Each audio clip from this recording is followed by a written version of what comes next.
మాట్లాడతాం. అందరికి ఎన్నిసార్లు భయపడిపోతాం అనుకుంటున్నారా? ప్రతిదానికి, ప్రతి ఆర్గ్యుమెంట్కి. ఏ ఆర్గ్యుమెంట్ ఇదే చెప్తున్నాను, ఇలా భయపెడదాం అనుకునే వాళ్ళకి చెప్తున్నాను కదా. వైఎస్ రాజశేఖర రెడ్డి గారు బతికున్నప్పుడు, ముఖ్యమంత్రిగా ఉన్నప్పుడు, తిరిగి ఆయన రెండోసారి ముఖ్యమంత్రి అయినప్పుడు అక్కడే ఉన్నాం, ఎక్కడ పారిపోవాలి, అక్కడే ఉన్నాం. అంత తెగించున్నాను పాలిటిక్స్లో, గుర్తుపెట్టుకోండి. మీరు కూర్చోబెట్టి మీ కన్వీనియంట్ ఆర్గ్యుమెంట్స్ తీసుకొచ్చి ఇలా మాట్లాడితే జనసేనని హ్యాండిల్ చేయాలి, ఎంత తెగించి వచ్చానంటే నాకు ఎంత తెగింపు ఉంటుందో మీరు ఎంత ఊహించుకొని తక్కువ, గుర్తుపెట్టుకోండి. మీకు ఎంత యుద్ధం కావాలి అంటే నువ్వు కోరుకున్నంత యుద్ధం ఇవ్వగలవు. అది నీ కెపాసిటీ. అది నువ్వు ఎంత చేస్తే నేను ఇంత చేస్తాను, నువ్వు అంత అంటే అంత, నువ్వు ఎంత అంటే అంత.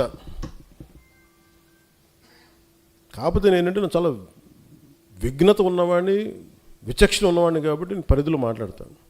స్థాయి దాటాను అనుకోండి, నాకు ప్రాణాలు పెద్ద లెక్కేం లేదు. నాకు పిల్లలు ఉన్నారు, కుటుంబం ఉంది, అన్నీ వదిలేసుకొని రాగలను. నువ్వు రాగలవా? నేను రాగలను. పోగొట్టు కూడా నాకు ఇంత ఉంది, అన్నీ పోగొట్టు కూడా సిద్ధంగా ఉండే పాలిటిక్స్కి వచ్చాను. మీరు రాగలరా? నన్ను విమర్శించే మీరు రాగలరా? నేను రెడీ దానికి. మీరు ఎక్కడ ఎలాంటి గొడవలు పెట్టుకుంటారో చెప్పండి, నేను రెడీ దానికి.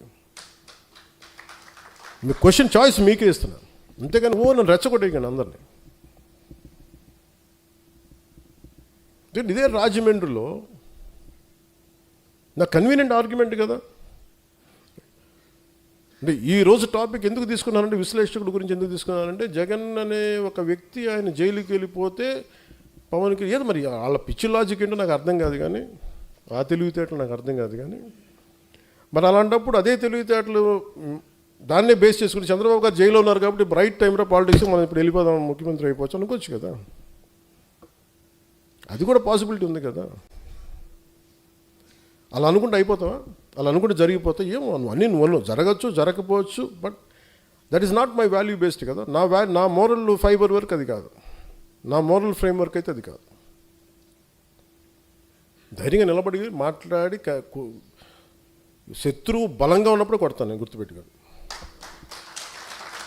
శత్రువు బలహీనంగా ఉన్నప్పుడు నేను కొడను, బలంగా ఉన్నప్పుడు నేను బలంగా కొడతాను. అంతేగాని నేను కూర్చోబెట్టి నువ్వు బలహీనంగా ఉండి నీకు జబ్బు వచ్చినప్పుడు తోసినట్లు. నువ్వు బాగా ఆరోగ్యం పుంజుకో, బాగా బలంగా పెరుగు, అప్పుడు కొడతాను నేను.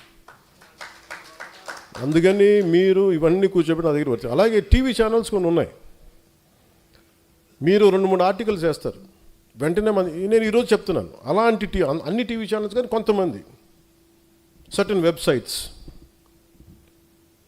సర్టన్ సోషల్ మీడియా హ్యాండిల్స్, మీరందరూ ప్రభావితం చేసే స్థాయిలో మీరు ఉన్నారనుకున్నారు కాబట్టి మేము కూడా మీకు ఎదురుదాడి చేస్తాం, గుర్తుపెట్టుకోండి.